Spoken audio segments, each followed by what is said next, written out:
गुरु प्यारी सत्कार योग सात संगत जी, राधा स्वामी जी।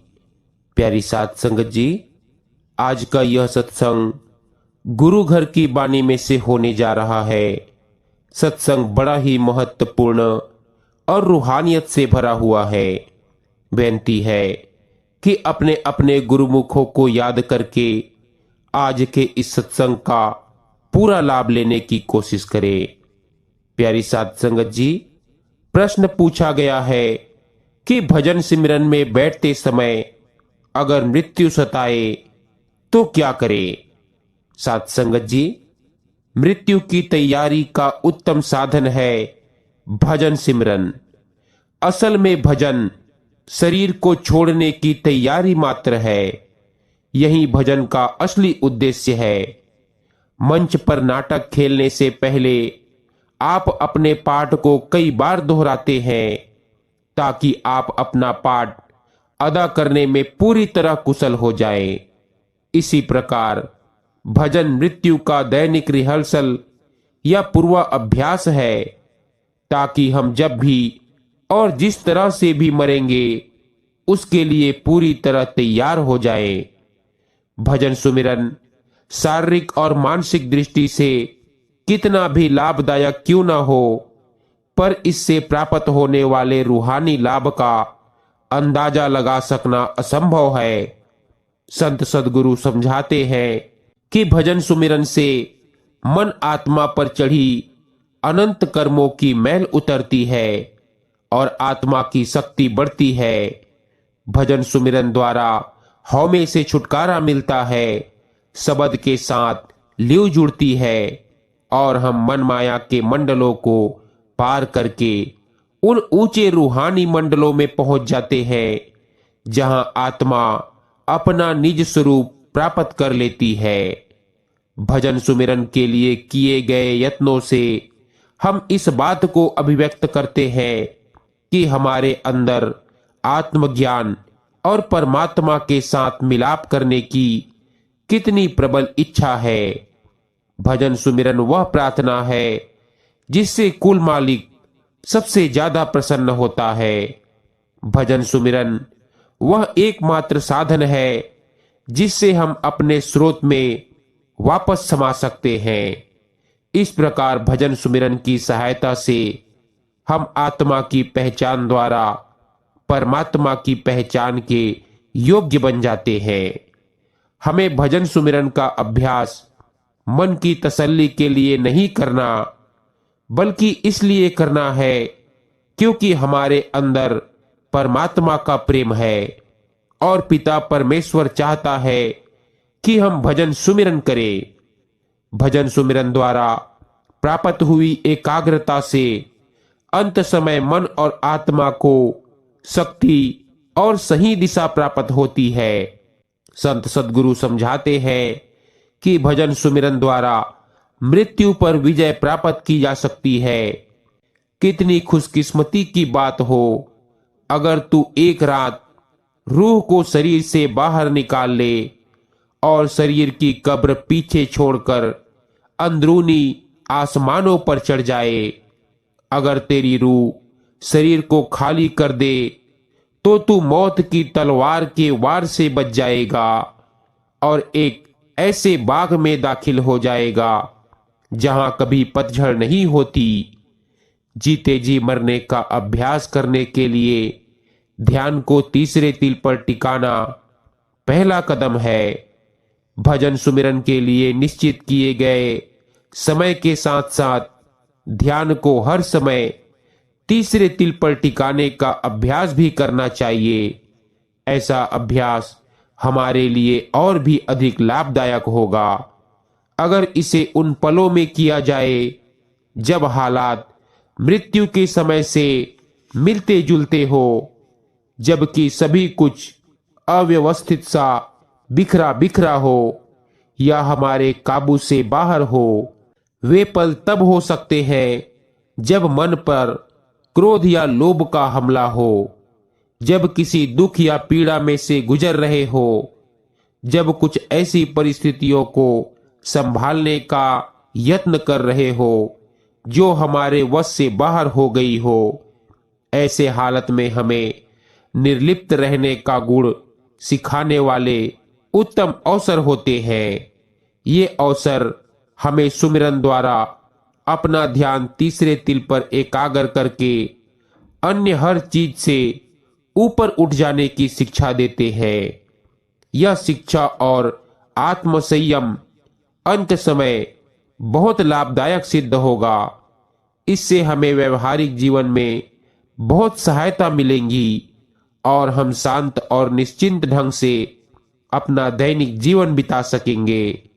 अगर हम हर समय हर हालात में अपना ध्यान सतगुरु की याद में रखने की आदत डाल लेंगे तो स्वाभाविक तौर पर अंत समय में भी ध्यान केवल गुरु की ओर जाएगा। यह बात अत्यंत महत्वपूर्ण है कि अंतमता सो गता, अर्थात जिस ओर अंत समय हमारा ध्यान होगा, हमारी आत्मा उसी धारा में बह जाएगी और मृत्यु के बाद वहीं जा पहुंचेगी। अगर हमने जीते जी मन को तीसरे तिल पर ठहरने की विधि नहीं सीखी और जीवन भर हमारे मन में केवल सांसारिक पदार्थों की तृष्णा समाई रही, तो मृत्यु उन तृष्णाओं को नहीं बदलेंगी। मन पर सारे जीवन में पड़े प्रभाव अंत समय भी कायम रहेंगे। संसार की शक्लों, पदार्थों और इंद्रियों के भोगों का मोह हमें इनकी ओर इतना खींचेगा कि सांसारिक इच्छाओं की पूर्ति के लिए हमें दोबारा जन्म लेना पड़ेगा। भजन सुमिरन ही वह एकमात्र व्यवहारिक साधन है जो हमें अंत समय इस शरीर और संसार को सुगमता से त्यागने के लिए तैयार करता है। अगर हम अभ्यास द्वारा लंबे समय तक ध्यान को तीसरे तिल पर स्थिर रखने में सफल हो जाएंगे तो निश्चय ही अंदर जाने और जीते जी मरने का अनुभव प्राप्त कर लेने में सफल हो जाएंगे। फिर मृत्यु कोई रहस्य या हौवा नहीं रह जाएगी, बल्कि हम खुशी खुशी मृत्यु का इंतजार करेंगे और जीते जी मृत्यु के आश्चर्यजनक, सुंदर और लाभदायक अनुभव में से गुजर जाएंगे। कहते हैं, जीने के लिए मरो। आपको 9 द्वारों में से अपनी चेतनता को सिमटाकर आंखों के पीछे लाना है और तब आप हमेशा के लिए जी सकोगे। नहीं तो आप केवल मरने के लिए जी रहे हैं। हर जन्म के बाद हमें मरना पड़ता है, इसीलिए आपको जीते जी मरने की विधि सीखनी चाहिए ताकि दोबारा ना मरना पड़े और आपको अमर जीवन प्राप्त हो जाए। जो साधक भजन सुमिरन द्वारा जीते जी मरने का अभ्यास कर लेते हैं, उनके लिए मृत्यु का भयानक डर समाप्त हो जाता है, क्योंकि वे मरने से पहले ही मृत्यु की संपूर्ण प्रक्रिया में से गुजर चुके होते हैं। ऐसे शिष्यों का ध्यान सद्गुरु में होता है। वे पूरे विश्वास के साथ सचेत होकर बिना किसी डर, चिंता या निराशा के खुशी खुशी और शांति पूर्वक मृत्यु के अनुभव में से गुजर जाते हैं। ध्यान अंदर तीसरे तिल पर एकाग्र रखने की जितनी ज्यादा बड़ाई की जाए कम है। केवल अंत समय में ही नहीं, जीते जी भी इसका पूरा बहुत लाभ होता है। यह है भजन सुमिरन की शक्ति, जीने के लिए, मरने के लिए और हमें शरीर और मन के उस पार के सफर पर ले जाने के लिए। मनुष्य के जीवन में मुक्ति की धारणा पैदा होती है मृत्यु के कारण। जीवन को बदलने की आकांक्षा जगती है मृत्यु के कारण। यह जीवन तो चला जाएगा, इसीलिए जो समझदार है वे इसी जीवन को जीवन मानने को राजी नहीं हो पाते। जो चला ही जाएगा वह जीवन नहीं है, इसीलिए शाश्वत की खोज होती है। मृत्यु के कारण ही शाश्वत की खोज होती है।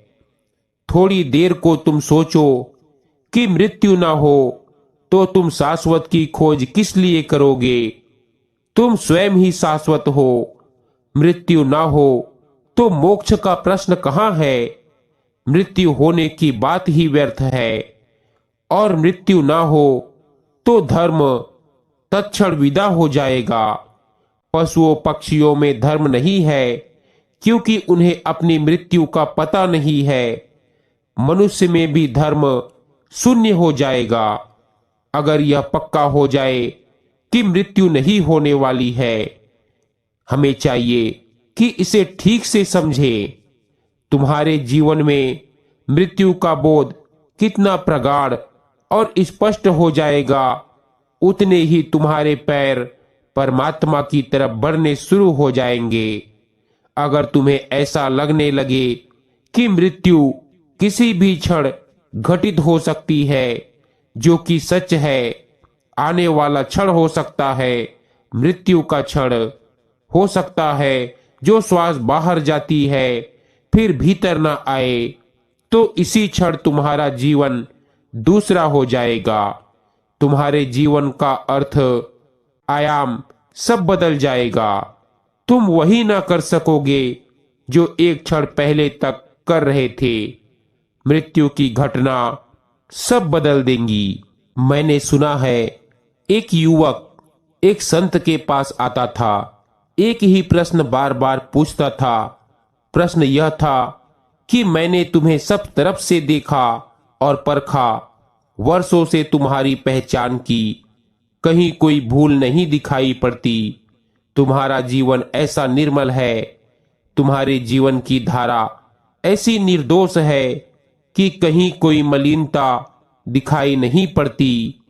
इस पर मुझे भरोसा नहीं आता कि आदमी इतना शुद्ध कैसे हो सकता है। मैं भी आदमी हूं और भी आदमी है। तुम विश्वास योग्य नहीं मालूम पड़ते। लगता है एक सपना हो नहीं सकते, और अगर हो तो मेरी खोज में कहीं कमी रह गई है, भूल चूक कहीं छिपी होगी। आदमी मात्र में भूल चूक है, मैं खोज ना पाया होऊंगा। तुमने इस भांति ढांका होगा परत दर परत कि मैं उघाड़ ना पाता होऊंगा।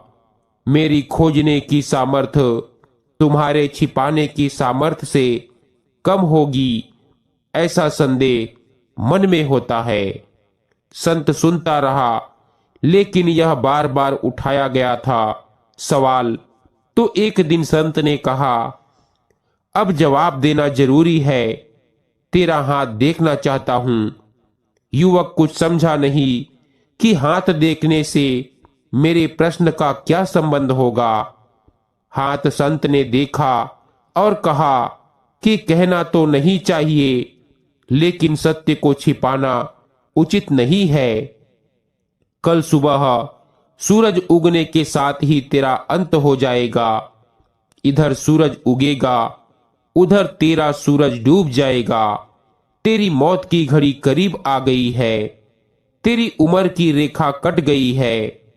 कई दफे तेरे हाथ पर नजर गई, लेकिन मैं सोचता था अभी तो देर है, अभी तो देर है, अभी क्यों मारने के पहले मार देना।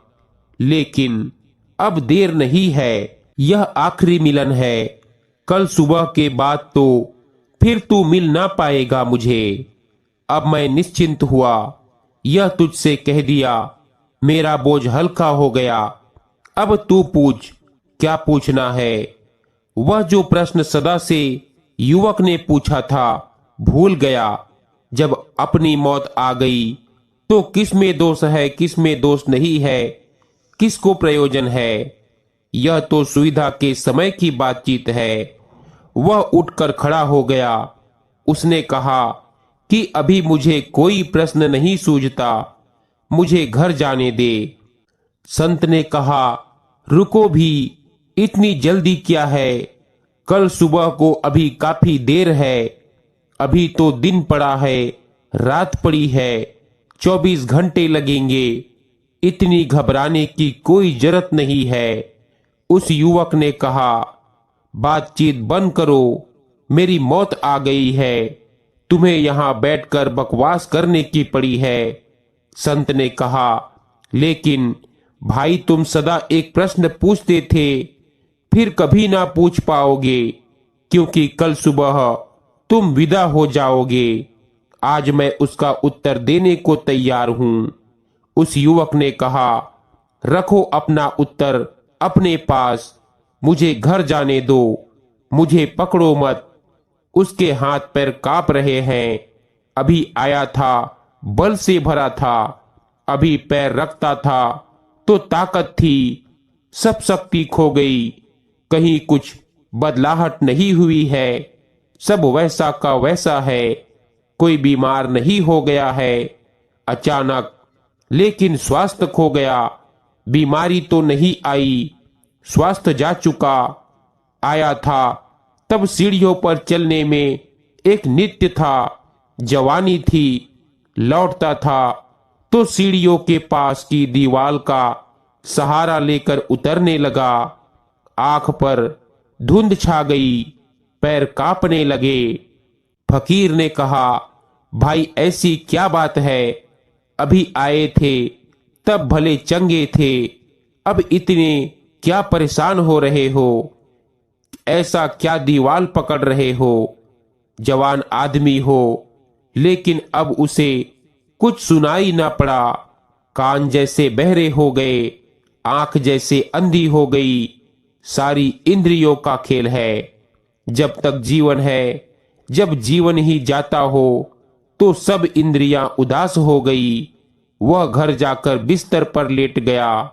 घर के लोगों ने कहा, क्या हुआ है, कोई बीमारी हो गई है, कोई दुख, कोई पीड़ा, कोई चिंता। उस युवक ने कहा कि ना कोई चिंता है, ना कोई बीमारी है, ना कोई दुख है, लेकिन सब गया। चिंता भी नहीं है, चिंता भी क्या करनी है, एकदम शून्य हो गया हूं, सब डगमगा गया है। भीतर एक कपकपी है, मरना है कल सुबह। फकीर ने कहा है, उम्र की रेखा कट गई है। बार बार अपना हाथ देखता है, रेखा देखता है। घर के लोग रोने पीटने लगे। मोहल्ले पड़ोस के लोग इकट्ठे हो गए। दूसरे दिन सुबह सूरज के उगने के पहले वह युवक बुझी बुझी हालत में था। अब गया तब गया, जैसे दिया आखिरी टिमटिमाहट लेता है। तभी फकीर ने द्वार पर दस्तक दिया। पत्नी रो रही थी, बाप रो रहा था, माँ रो रही थी, बच्चे रो रहे थे, मोहल्ला इकट्ठा था। फकीर ने कहा, रो मत, मुझे भीतर आने दो, चुप हो जाओ।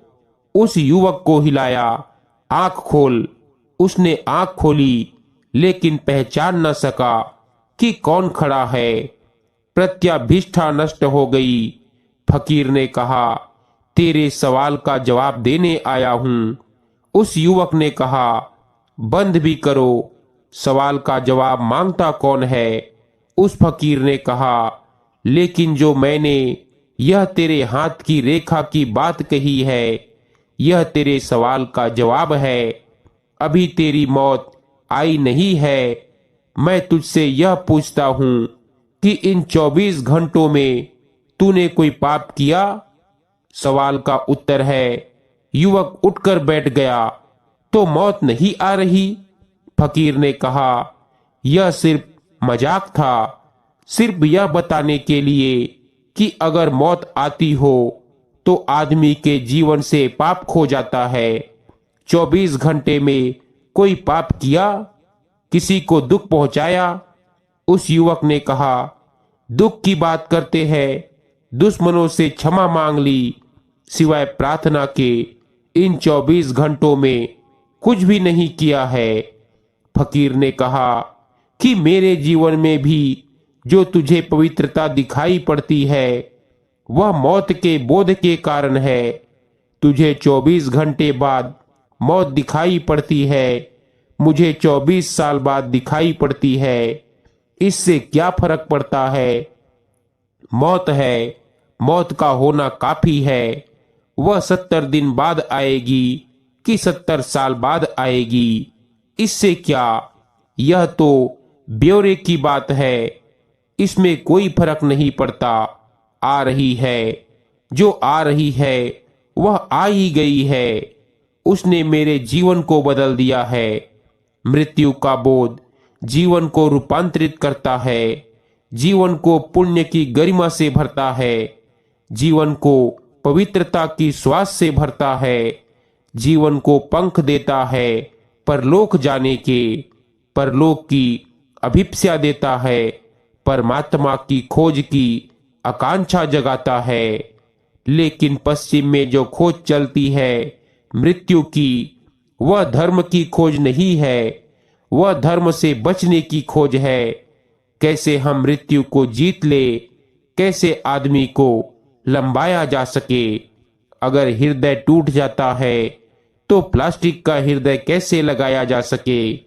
जो कभी न टूटे या कभी बिगड़ भी जाए तो दूसरा प्लास्टिक का हृदय पेट्रोल पंप से लिया जा सके। कभी कुछ गड़बड़ हो जाए तो शरीर को गैरेज में जाकर खड़ा कर दिया, नट बोल्ट की बात रह जाए, तकनीकी हो जाए जीवन, हड्डी टूट जाती है, वह स्टील की हो सकती है। कल खून खराब हो जाता है, वह पूरा का पूरा बदला जा सकता है। खून की कमी, जरूरत क्या है? रासायनिक द्रव्य उसकी जगह बह सकते हैं जो ज्यादा शुद्ध होंगे। शरीर को इस भांति कर लेना है कि वह यंत्र मात्र हो जाए, तो फिर उसमें पुर्जे बिगड़ते जाए, बदलते जाओ और अंतकाल तक शरीर को चलाते रहो। वह कभी बूढ़ा ना हो, वह कभी जरा जीर्ण ना हो। तुम थोड़ी देर सोचो, यह जो आकांक्षा है मृत्यु को जीत लेने की, यह जीवन के सामने सबसे बड़ा संघर्ष है। यह युद्ध वाले मन की आकांक्षा है। पहले विज्ञान ने प्रकृति को जीतना चाहा, अब प्रकृति पर जीत काफी दूर तक हो गई है। अब वह परमात्मा को भी जीत लेना चाहता है। फिर कोई मंदिर ना होगा, ना हो कोई प्रार्थना होगी, ना ध्यान का कोई सवाल होगा। तुम जीते रहोगे। यद्यपि जीवन जैसा सब कुछ विदा हो जाएगा, क्योंकि यंत्र का क्या जीवन। तुम थोड़ी देर को सोचो, तुम्हारे भीतर सब कल पुर्जे चल रहे हैं। क्या जीवन होगा तुम्हारा? तुम्हारी क्या आत्मा होगी? आत्मा तुम्हारी निजता में है, तुम्हारी व्यक्तित्व में है, तुम्हारे अनूठेपन में है, तुम्हारी अद्वितीयता में है। विज्ञान मृत्यु के संबंध में सोचता है, मृत्यु को जीतने को। धर्म मृत्यु के संबंध में सोचता है, मृत्यु को स्वीकार करने को। इनमें क्रांतिकारी फर्क है। धर्म कहता है जो है उसे स्वीकार कर लो, उससे लड़ना व्यर्थ है। अंश अंशी से लड़ेगा तो कैसे जीतेगा? खंड अखंड से लड़ेगा तो हार निश्चित है। और लड़ने में जो समय गया, शक्ति गई, वही समय और शक्ति तो जीवन के आनंद को भोगने में व्यतीत हो सकता था। तुम लड़ो ही मत, बहो ही मत। धर्म कहता है समर्पण, विज्ञान कहता है संघर्ष। मृत्यु के संबंध में दो ही दृष्टिकोण है, या तो संघर्ष या समर्पण। अब सब कुछ कहकर अंत में कहते हैं समर्पण ही द्वार है। अगर तुमने समर्पण किया तो मृत्यु जीत ली जाती है। बड़े गहन अर्थों में शरीर की मृत्यु नहीं जीती जाती, लेकिन आत्मा की मृत्यु जीत ली जाती है। शरीर तो मरेगा, मरना ही चाहिए, क्योंकि जीवन नित नूतन होता है। पुराने ही वृक्ष खड़े रहे तो नए वृक्षों के जन्म का उपाय न रह जाएगा। पुराने ही फूल पौधों पर लगे रहे तो नए फूल कहाँ अंकुरित होंगे, कैसे अंकुरित होंगे? पुराना ही बना रहा तो नए का आना बंद हो जाएगा। बूढ़े ही बचे रहे तो बच्चों का प्रवाह, बच्चों की धारा अवरुद्ध हो जाएगी। जीवन तो नित नया होता है। तुम जीवन के प्रति मोहग्रस्त मत बनो। यह आग्रह मत करो कि मैं इसी ढंग से बना रहूं जैसा हूं। तुम परमात्मा को मौका दो कि वह तुम्हें नित नया करता जाए। जिस दिन मनुष्य मृत्यु को जीत लेगा, जीत नहीं सकता, लेकिन अगर तुम जीवन को ठीक से समझोगे तो तुम मृत्यु को अनिवार्य रूप से जीत लोगे। वह कोई दुर्घटना नहीं है। मृत्यु कोई दुर्घटना नहीं। मृत्यु जीवन का अनिवार्य अंग है, अत्यंत अपरिहार्य है, होनी ही चाहिए, आवश्यक है, ताकि तुम्हारी देह बदल सके। तुम्हारे जरा जीर्ण वस्त्रों को तुम छोड़ दो, नए वस्त्र पहन लो। विज्ञान की चेष्टा ऐसी है जैसे भिखमंगे की चेष्टा है।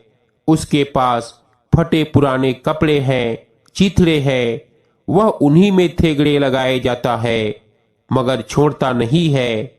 भिखमंगा है, उसे भरोसा भी नहीं है कि दूसरे वस्त्र मिल सकते हैं।